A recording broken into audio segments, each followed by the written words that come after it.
My main area of work is what's called visual psychophysics, and we measure visual function in human observers to try and understand how they see, how the visual system works. Visual neuroscience covers the area of vision research.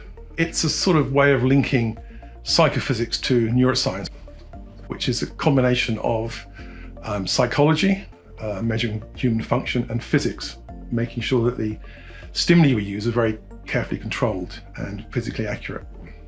I'm more interested in the non-clinical aspects of vision, how the visual system works. So by linking it to ophthalmology, I can use patients who have defective vision to understand better normal vision. So I'm coming from it from a different point of view. I'm not trying to really understand clinical vision, I'm trying to use it to understand normal vision. For the visual neuroscience and functional theme, we're most interested in the mechanism, how we perceive using our eye. So the photons are translated into some electric signals that pick up in the brain, and through multiple processes within the brain, we can sense the light, and with multiple colors, different form, and even different meanings. So that's the main purpose for our theme. In my lab, we're particularly interested in the visual cortical plasticity.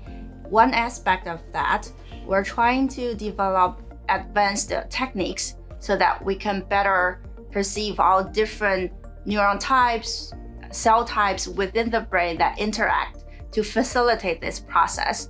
So we are collaborating with researchers across UCL